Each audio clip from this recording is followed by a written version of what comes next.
Ever get the feeling that maybe, just maybe, those gone but not forgotten folks Right. aren't as gone as we think? Oh, yeah. Like, what if they're still hanging around, Oh. but not in a Casper the Friendly Ghost kind of way? Right. More like they're aware, they're Nah. listening, Yeah. and they might even have a bone to pick with the living. It's a pretty unsettling thought, isn't it? That death isn't the end of the story, but rather the beginning of a whole new and potentially horrifying chapter. Exactly. And that's precisely the kind of territory Jacob Stephen Mohr explores in his short story collection, Bury Me Cold and More Last Words. We're diving deep into a world where the dead are anything but silent. Oh, wow. These aren't your typical ghost stories, though. Okay. We're talking manipulative spirits, a goddess who literally dethroned death, Wow. and even a mimetic virus spreading through a creepy web series. What's striking about these stories is that Moore doesn't just rely on traditional horror tropes. Right. He weaves in these really thought-provoking themes about grief, ambition, even our relationship with technology and the anxieties that come with it. Yeah, take the first story, Empty Shells on a Cold Shore. Sure. I mean, the title itself is already giving me goosebumps. Yeah. It's told from the perspective of a Matryoshka doll corpse. And yes, you heard that right. Okay. This entity sheds its skin to reveal another identical body underneath. Oh, wow. Then another and another. Oh, my gosh. Talk about a visual that will stick with you. The brilliance of this story isn't just in the disturbing imagery, though. Right. It's the second-person narration that really gets under your skin. It's like Yeah. you're the one witnessing this horrifying phenomenon firsthand. Moore puts you right there on that cold shore, experiencing the terror alongside the characters. Okay, so I already feel a chill down my spine just thinking about it. Yeah. And then we have Bury Me Cold, Mhm. which takes the fear of the unknown surrounding death to a whole other level. Got it. A grieving husband receives a letter from his dead wife. Oh. But this isn't your hallmark greeting from beyond the grave. What's so unsettling about this story is that it plays on our deepest fears about what happens to our loved ones after they die. We want to believe they're at peace, Right. but what if they're not? What if they're trapped in some in-between state, aware of our world, but unable to interact with it in any meaningful way? And in this case, the deceased wife isn't just aware. She's definitely not at peace. Let's just say the letter reveals some unsettling truths about their relationship, about things that were left unsaid and wounds that haven't healed. Exactly. It's a reminder that death doesn't magically erase the complexities of our relationships, Right. the secrets and resentments we carry with us. Sometimes it amplifies them. So we've got creepy corpse dolls and letters from beyond the grave. And then Moore throws us a curveball with the judgment. It's like he took the classic horror trope of a deal with the devil and blended it with ancient mythology. Interesting. We're introduced to this fearsome goddess, Kosh, who slays the grave god Null, essentially conquering death itself. But as you can imagine, this victory comes at a price. Moore is really challenging the traditional notions of an afterlife here. What happens when death is no longer the inevitable end? Does it bring peace or create a whole new kind of chaos? Right. It makes you wonder, would we even want to live in a world where death has been conquered? What would that even look like? And that's one of the things I love about Moore's writing. He asks these really thought-provoking questions without offering easy answers. He forces us to confront the potential consequences of our deepest desires, even the ones that seem noble on the surface. Like, who wouldn't want to conquer death? Right. But at what cost? Okay, so those are just 3 of the stories from this collection. Okay. And we're already dealing with some pretty heavy stuff. But Moore doesn't shy away from exploring the darker aspects of human nature. Right. And he does it in a way that's both terrifying and strangely compelling. It's like he's holding up a mirror to our deepest fears and anxieties, forcing us to confront the things we'd rather keep hidden, even from ourselves. Exactly. Mm-hmm. And he does it with such a mastery of language and atmosphere.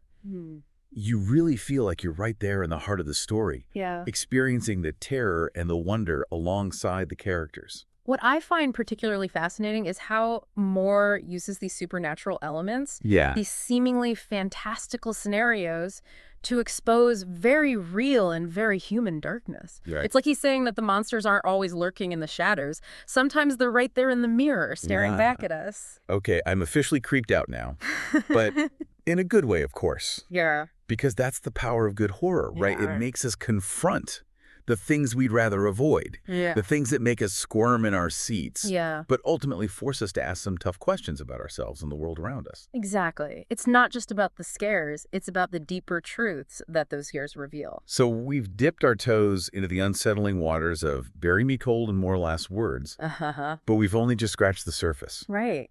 There's so many more layers to unpack, more characters to meet, and more anxieties to explore. And more questions to ponder, because Mohr doesn't offer easy answers. Right. He leaves us grappling with the complexities of life, death, and everything in between.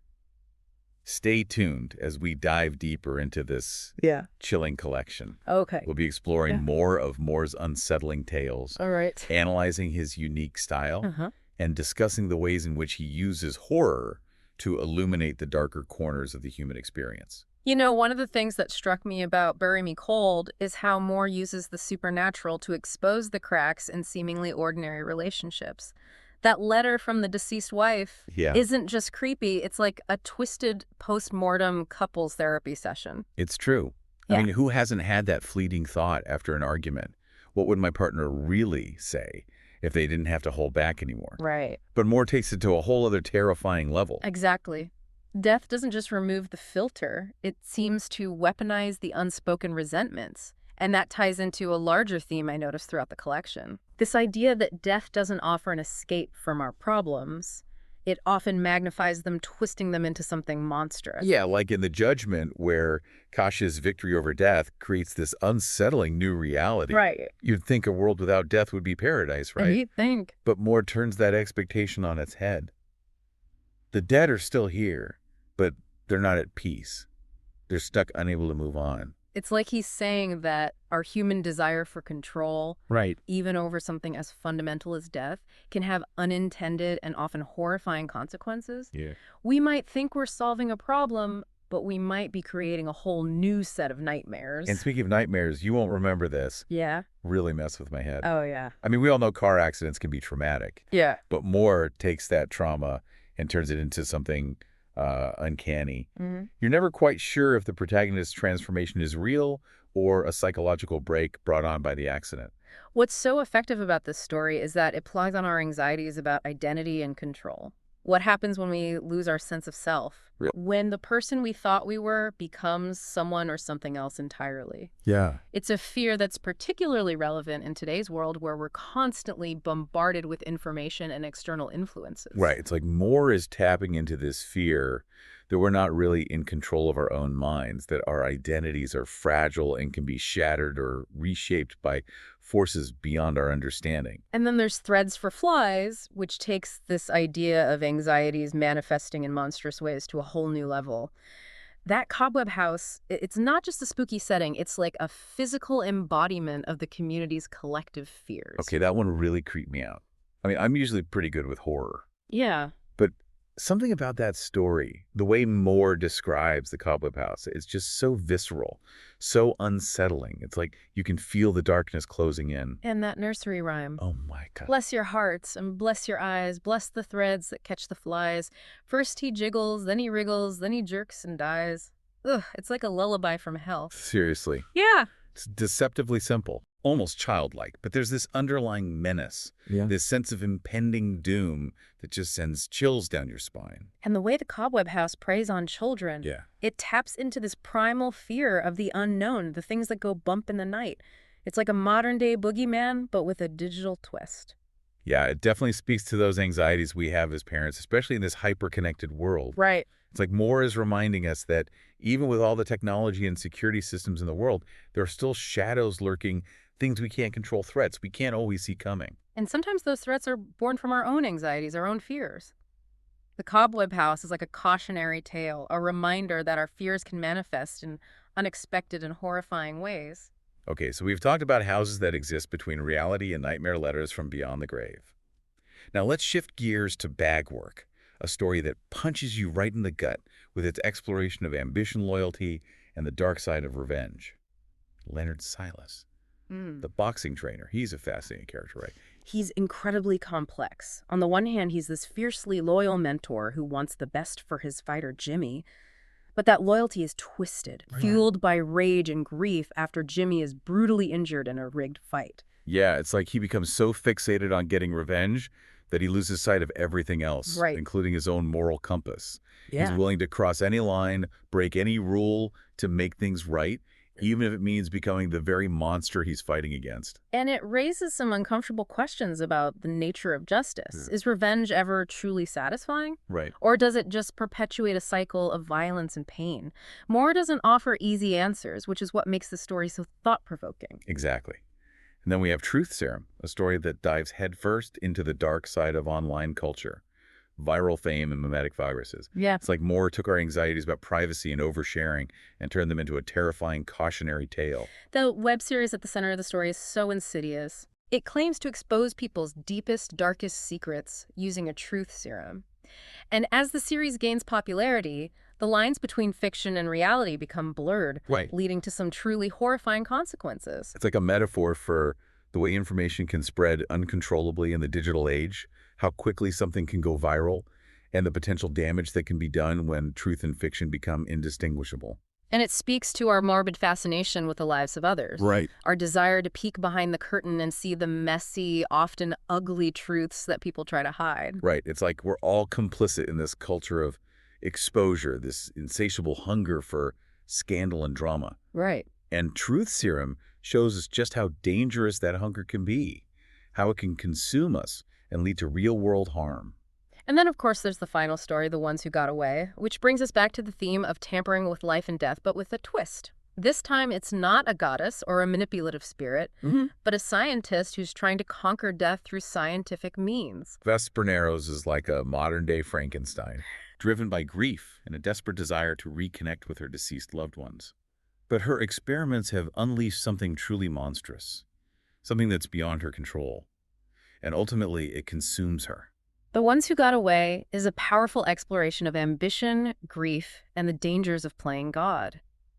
It's a reminder that some boundaries are not meant to be crossed, that some mysteries are better left unsolved. Yeah, it's like Moore saying that there are consequences for trying to cheat death, for trying to control forces that are ultimately beyond our understanding. And it leaves us with this lingering sense of unease, this feeling that perhaps there are some things we're not meant to know, some doors that are better left closed. So we've covered a lot of ground here, from manipulative spirits to vengeful boxing trainers and mimetic viruses. Yeah. What's so impressive is how Moore seamlessly weaves together these seemingly disparate elements, these different genres and themes, into a cohesive and utterly unsettling whole. It's like he's created this tapestry of darkness, this exploration of human anxieties that are both universal and deeply personal.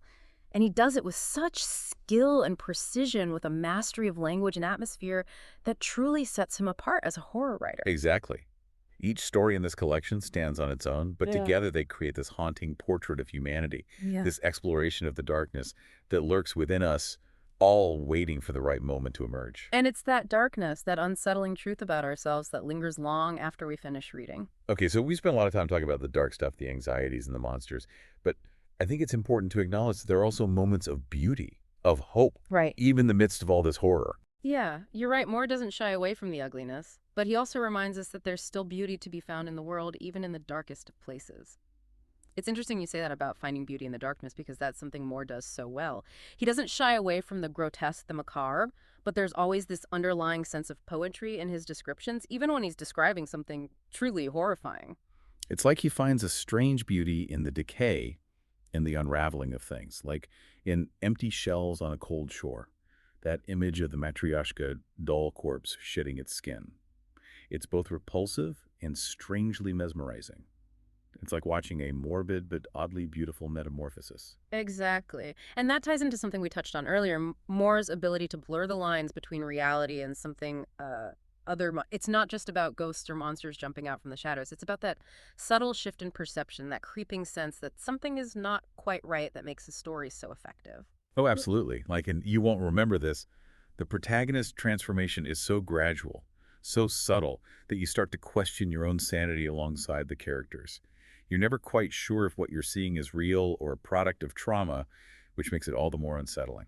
It's like he's tapping into this primal fear that the world as we know it, the reality we cling to, is just a thin veneer, and beneath that surface lies something much stranger, much darker, something we can't fully comprehend. Okay, seriously, stop. I'm getting chills just thinking about it.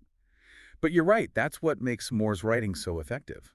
He doesn't need to rely on jump scares or gore to create a sense of dread. He does it through atmosphere, through that slow buildup of tension, that creeping sense of unease that settles in your bones and stays with you long after you finish reading. And let's not forget his use of language. Moore's prose is so sharp, so precise, so evocative. It's like he paints these vivid, haunting images with his words, images that burrow into your mind and refuse to let go. Totally. Like in Threads for Flies, that description of the cobweb house, this monstrosity that exists somewhere between reality and nightmare, Yeah. it's so vivid, so tangible that you almost feel like you could reach out and touch it. I know, right? And then there's that chilling rhyme, that mantra of doom that keeps echoing throughout the story. Bless your hearts and bless your eyes, bless the threads that catch the flies. First he jiggles, then he wriggles, and then he jerks and dies. It's like a children's rhyme twisted into something sinister, something that speaks to a deep-seated fear of the unknown. Ah, that rhyme still gives me nightmares. It's so simple, yet so effective. And it perfectly captures that sense of helplessness, that feeling of being caught in a web of fear with no escape. Which I think brings us to another important aspect of Moore's work, his ability to tap into our deepest anxieties, the feels that keep us up at night, the things we try to bury deep down but can never fully escape. Yeah, whether it's the fear of death, the fear of losing ourselves, or the fear of the unknown, Mohr's stories force us to confront the things we'd rather avoid, the things that make us squirm in our seats, but ultimately force us to ask some tough questions about ourselves and the world around us. And those questions, those uncomfortable truths, are what make his story so powerful, so memorable. It's not just about being scared, it's about understanding ourselves better, understanding the darkness that exists within us all, and maybe even finding a way to make peace with it. Yeah, and I think that's what makes Bury Me Cold and More Last Words such a compelling collection. It's not just a collection of scary stories, it's an exploration of the human condition, a reflection of our deepest fears and anxieties, and a reminder that sometimes the monsters we fear the most are the ones we create ourselves. So if you're looking for a collection of horror stories that will stay with you long after you finish reading, that will challenge you, disturb you, and make you think, then Bury Me Cold and More Last Words is definitely worth checking out. Just be prepared to sleep with the lights on for a while. And be sure to let us know what you think. Which story from this collection resonated with you the most, and why? We'd love to hear your thoughts. Thanks for joining us on this deep dive into Jacob Stephen Moore's chilling world. If you enjoyed this exploration, be sure to subscribe for more insightful conversations about books, ideas, and all things fascinating. Don't forget to like, comment, and share this episode with your fellow bookworms and horror enthusiasts. Until next time, keep exploring, keep questioning, and keep diving deep.